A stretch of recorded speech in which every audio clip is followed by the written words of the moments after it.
Hey everyone, welcome to my top 10 of 2024. A few caveats with this. First of all, these are going to be games that I own. These are going to be games that I've played more than 2 times at least. And they were games that I was able to get here in the US in 2024.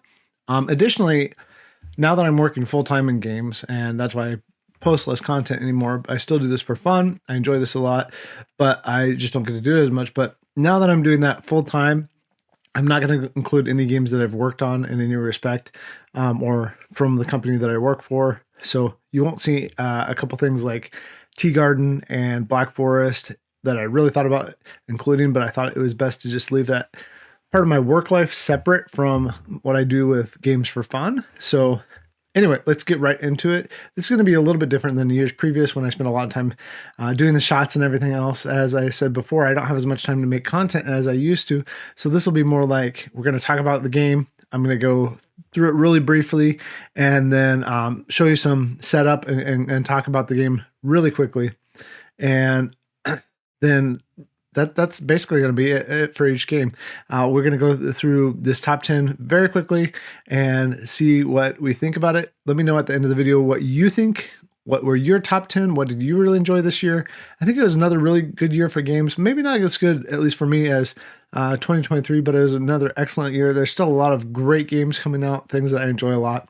So right away, the first one I want to talk about is this cat game, Mlem. This is hard to get for a little while. This is Mlem Space Agency, which is, I think it says astronauts in the book. It's like, or the rule book. It's like 2175, and you're cats, and you're ruling the Earth, and you're trying to get out into farther and farther reaches of space. This is one that I got to play with my friend Greg originally, and it's a Reiner Knizia game. It's a good one for different groups of people. It plays up to, well, I just realized it's not on the back here, but it plays up to 6 people, I believe. Yeah, let's see here. Let's just open it up though and talk about this is a game where you are going to be rolling dice and trying to get your dice out on using those dice to get your cats out onto planets and moons and so forth. So again, I don't see the player count there, but I think it's 6 players if I remember right, because we have all these player board. Yeah, 5. Okay, there we go. It's 5 players. 5 player game that the game plays up to, and you are going to place your cat commanders out on this rocket. You roll dice. Everybody starts with the same cats. There's no asymmetric powers here, but they just have 5 different colors. You get points. There's some bonuses that you can get. For the most part, it's all about this mat here where you're going out and exploring these. So when you roll a die and it's not an afterburner, so showing this little symbol here, then it's going to go away. You're going to lose it from your pool, and it's possible that you have pushed your luck too hard and you didn't roll anything available. If I was already way up here on 21 and I didn't roll an afterburner or a 2, then I've pushed my luck and the game will be over. So that is Mlem at number 10. Great Reiner Knizia game for families and groups. Not hard to learn, low rule set, but there's some nice complexity there. It feels familiar, but also very different because of the space cats. Coming in at number 9 is Rebel Princess. This is a game from Bezier, and this is deluxe edition. I guess there was one that came out in Japan before. Bezier brought it here to the States. This is a trick-taking game that changes a little bit every time. Everybody has different powers, and as you play, you're going to get to use those powers to try to not take tricks, generally, but...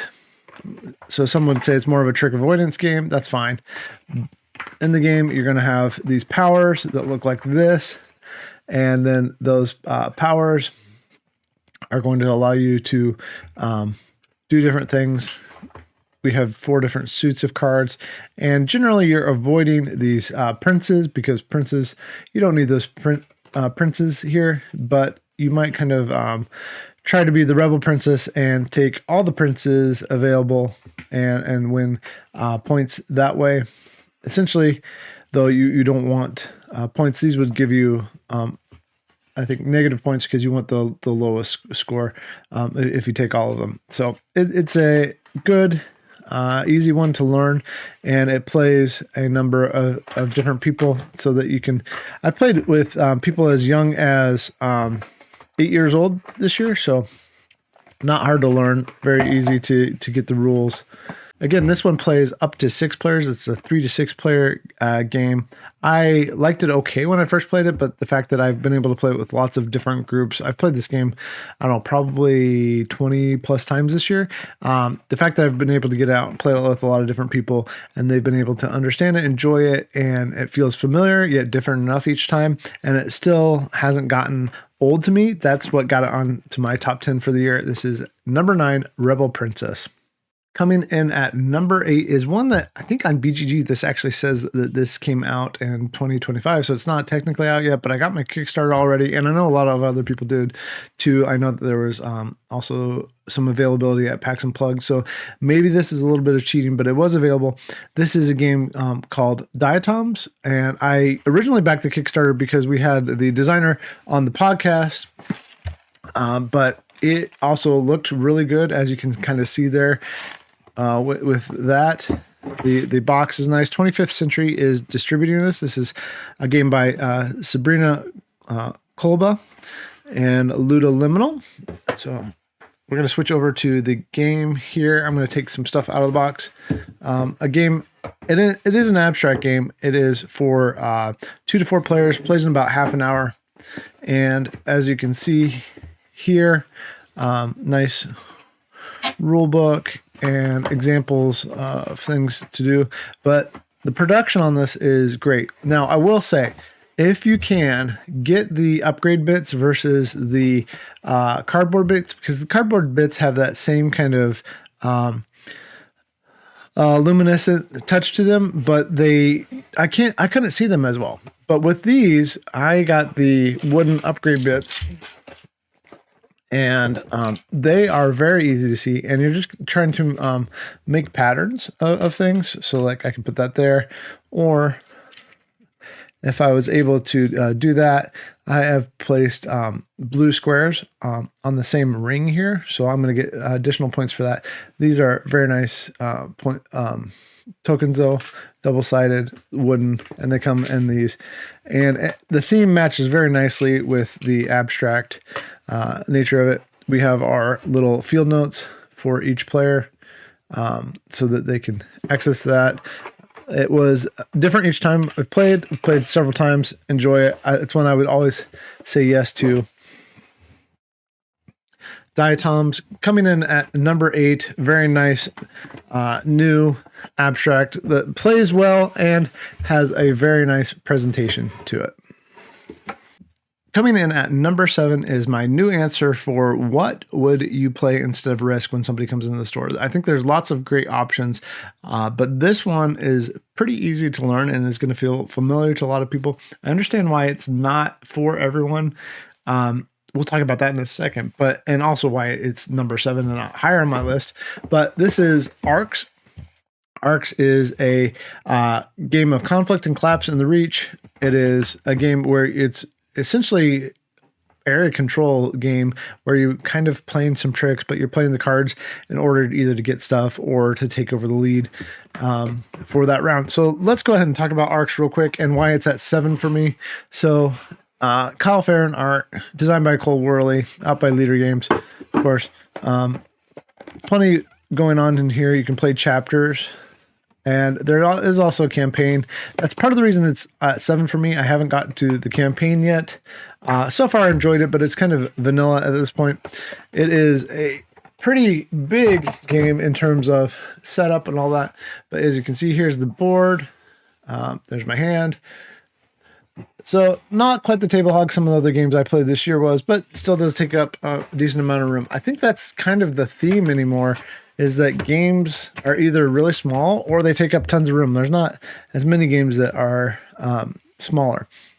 But every player has their own boards here. You're going to be trying to manage your assets that are protected by keys somewhat here. And then you have spaceships and Also, basically your little agents out here. This is going to feel familiar to people who have played like Paxmere and Root and things like that in terms of like some of what the cards are doing. Cole's fingerprints are all over this.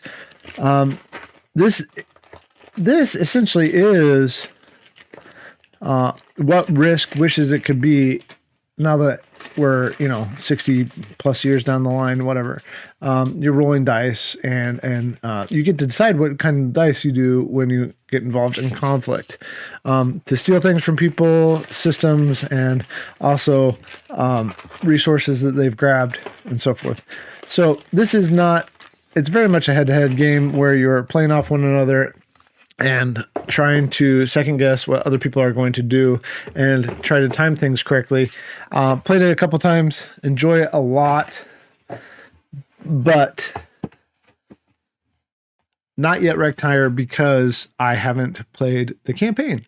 It's a good game. I like it. It's probably going to go up in rankings for me. But if you don't like conflict, if you don't like area control, if you don't like head-to-head things where your turn can be well planned out and then somebody completely messes you up and there's some randomness with the dice, this won't be for you. But for me, it's number 7, Arcs. Couple firsts for me this year. Well, let's talk about that as we take a look at number 6. Number 6 is Huang. Huang is a kind of redo with some changes of Yellow and Yangtze by Reiner Knizia. So second Reiner Knizia game, 2 Reiner Knizia games and this year that are on my top 10. This is another area control game where you are trying to place your pieces out on the board, and not everything fits super well back in here, but that's okay. We have our different color. Everybody has the same, all the same pieces. You just know your faction based on your clan. So there's these little screens here, and the screens allow you to know what your clan does, everything that your clan does. So that's all shown here, everything that you can do in the game. So you place pieces out on the board in order to revolt and do war, and basically like Tigris and Euphrates, which I love that game a lot. You're placing pieces next to each other to change the board state, and there's going to be some randomness involved with that, but you can do a lot of planning. It is a very fun game, plays in about 45 minutes to an hour. Let's see if we can get the board out here real quick. I loved this artwork. I'm not sure if I want the minis or not. That's why I didn't buy the minis. I'm not always a minis person, but I liked this new double-sided board here with this artwork. This was published by Phalanx, which, there you go, Phalanx published this, which was surprising to me and a lot of other people to see this area control game. It is a war game in essence. I mean, a lot of war games are. I feel like it plays more like in an hour, although this says 90 minutes, but 2 to 4 players. Good area control game by Reiner Knizia. For those that like Tigris and Euphrates, but want a little bit more of a modern and differentiated take on it, I think that this game does a good job of those same type of mechanics, although Tigris and Euphrates is always going to be a classic. So for me, though, this was number 6 this year. Huang from Phalanx Games and Reiner Knizia. If you know me at all, you know that I like roll and rides. I haven't played as many in the last few years, and I should say maybe the last year, but there was one that really caught my attention that I enjoyed. I liked playing a lot. I want to come back and play this game. But this is a game that is in the roll and write, draw and write family. And I was very excited for it to come out. I did not back the Kickstarter. I just waited for it to come to retail. This game is Blueprints of Mad King Ludwig for my number 5. Blueprints of Mad King Ludwig is a game, again, from Bezier. So again, 2 games from Bezier on my list this year. It's by Ted Ospach. And it is a game where you're making the castle of Mad King Ludwig in terms of the plans, which is nice. I like that better than the other ones that share the same name. But here we have these kind of velour. It's not actually velour. I don't think it's It's like a similar sort of thing. So you can see here, I've made a castle at some point recently, but these sheets are, you can see there, you can see through them. So when you take the cards in the game, you can actually stick the cards underneath the sheets. And as you do that with these rooms, trying to score your current objectives, then you're able to just draw what you need to draw right underneath it, which is pretty cool. There you go. You can see pretty well what's going on there with how to draw that. So something like that, I draw the room, I can do all that, fill it in. I think it's a clever game. I think that it meets a lot of the requirements of what I'm looking for in a roll and write, draw and write, flip and write. These games where we are mainly playing a solo game, but we're enjoying our experience together, and we have some common goals and things like that, which which is kind of what's going on here. So we have some things that we can do with these decrees. Again, I think that this is just a clever way to do it. And it's kind of the culmination of a lot of these for me. It's not perfect in every way, but it does play well solo, and it plays well in a group too. Played it both ways, enjoyed it a lot. So number 5 for me is the Blueprints of Mad King Ludwig. Very fun game, especially if you like roll and writes, flip and writes, things of that nature. It's a fun game. Coming in at number 4 is my first game from Osprey this year. Usually there's a couple games from Osprey. It was, okay, maybe it was a good year for games. I don't know. It's hard to tell. There was a lot. There is so much sometimes. And then my job doesn't make it easier. But this game, it's kind of cheating because it kind of was out before. It's out now. But 2024 saw the release of Imperium Horizons. We knew it was coming. This is a game by David Turczi and Nigel Buckle. This is a deck building game. It's a civilization game where you have a bunch of cards. I guess, well, oh man, listen to that box fire. This is the version where he took Imperium Classics and Imperium Legends, which I have somewhere over there, and combined them all. And I don't know that I want to go through all this in here. There's a lot in the box, but and I haven't played everything yet. But as you can see here, I haven't even opened everything yet for this. I've played a lot of it, and I've been trying to do this side, and then but there's just a lot of stuff in here. There's so many different factions, civilizations going on in here. So a ton of content. Already liked the original.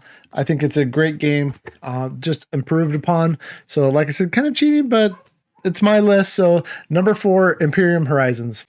Coming in at number 3 is a Gest of Robin Hood. I didn't get to play this game enough. I only got to play it 3 times, so technically I'm following my own rules. But it is a game for 2 players that is very coin light. It is easy to learn the system. It is designed by Frederick Zaval and came out from GMT Games earlier in the year.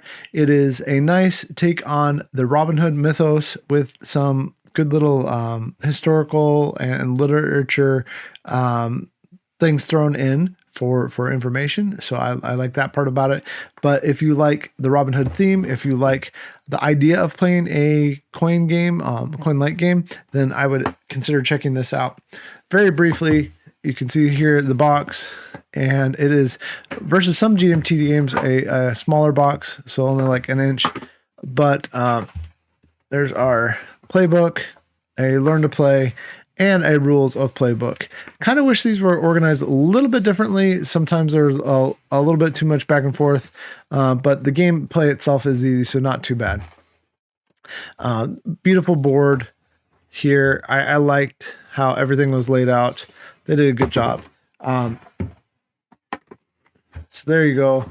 That is Nottingham, and you're basically as the sheriff trying to get your wagons back and get some treasure, and as Robin Hood does, you're trying to steal that treasure and mess up the sheriff's plans.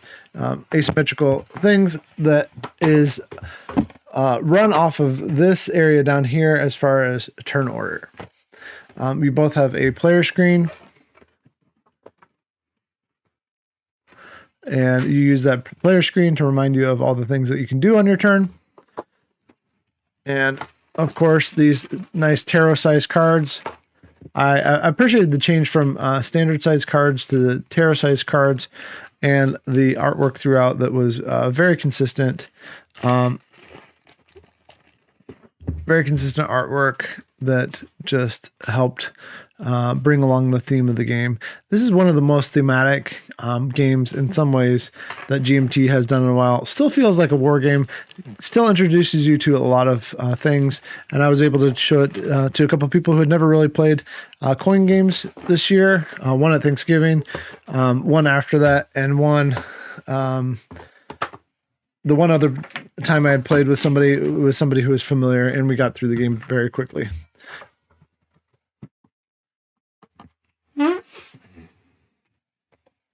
So, Gest of Robin Hood from Fred Serval and GMT Games. Highly recommend this game. Number 3 of my list this year.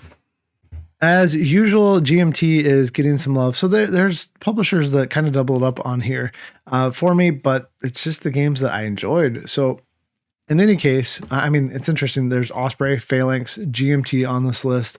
So kind of no surprise what I like anymore, I guess. But number 2, Vijayanagara, the Deccan Empires of Medieval India. I kind of wanted to check this out back at Fort CircleCon. I didn't get to, but then I got to play with some friends over a weekend. Played then, and then also played later in this year. This is a very good, again, coin light, but not as light as Gest of Robin Hood kind of game. This game is, let's see here. Let's switch over to here. This game has some historical stuff going on, a little bit more with the rules and playbook and rules of play, and then learn to play. So a little bit more there going on than Gest of Robin Hood. We have our sequence of play, and then on the other side of these, we have stuff for. This is a classic Indian game here. Also, I think it shows up in the Himalayas too. But we have our player aids for the different factions. So this is a 3-player game, and the different factions have their things. There's also automa that can be used. I don't remember if the automa is in here or if it's in the online that I found it, but I did also run through it that way to learn some of the game later on and play again. All of my games have been close, and another beautiful board from GMT. This map, I love a nice map. I'm probably hitting my microphone, but we're gonna live with that. All right, there we go. Nice map of India during this period. And the wooden bits. And like usual, if you're not familiar with coin games, counterinsurgency games, these games are games where the units are either active or inactive. And we have those. And this one, unlike Gest of Robin Hood, has the standard size cards. A lot more going on with those as far as interplay. A little bit less scripted. That's why it was higher on my list than Gest of Robin Hood. I highly enjoyed my experiences of Gest of Robin Hood, but that experience does feel somewhat scripted and how it plays out and how it goes. This a little bit more unexpected, a little bit more freedom of choice, especially with the interplay with the one-on-one, the 3 players versus just the 2 players. So for me, this was a number 2 game of the year. Great game, really wonderful experience. I see this one coming out again in the future. If someone is an experienced player and they're comfortable jumping right in to the coin light system, I would say that this is a good way for them to experience that. They don't even need to go to the Gest of Robin Hood, but they're both good. So number 2, Vijayanagara from GMT Games and designed by a whole bunch of people. So Xavier Spagnoli, Matthew Johnson, Corey Graham, and Amon Matthews. So all of them are listed on here. Check it out if you have time and it interests you. All right, finally, at the top of my list, my number one game of the year is a game that a lot of people enjoyed, but no surprises here given that I like war games, I like area control, I like card-driven games. I like games where I get a lot of that big war thematic experience. Absolutely no surprise to anyone at all here, or maybe it will be, we'll see. Coming in at number one is Dune War for Arrakis. This big boy is the game that I just want to play again. I want to play this game again. I like it a lot. It is a game that I really enjoy. It has everything. And again, I said I'm not a miniatures guy. Not a miniatures guy, but I did paint some of my miniatures here. And I'm not going to get everything out. But I want to show you part of this board. I can't even fit all of this board on the current camera here. This is half of the board here. This is one of those big cinematic experience type games. I got it for my birthday last year, 2023. Actually, this was my birthday present, and then it came this year, 2024. So this is half the board, essentially. There you go. You see all of it. It is one of those massive cinematic experience type games where you get to experience the Dune universe. I already loved Lord of the Rings Second Edition. This is by the same designers, same type of experience. I ended up getting. I have more stuff coming, I think. I don't know. There's so much stuff for this game, but I have the Smugglers. I have the Spacing Guild. I haven't gotten to play with everything yet. I have played it a few times though. I really like it. I want to play again. It is the most immersive game that I got this year in terms of that big cinematic, let's play a big game experience. That's why it's my number one. So coming in at number one, Dune, War for Arrakis. Thanks for watching. Let me know what your game of the year was, what you enjoyed playing. And again, happy gaming. Catch you in 2025.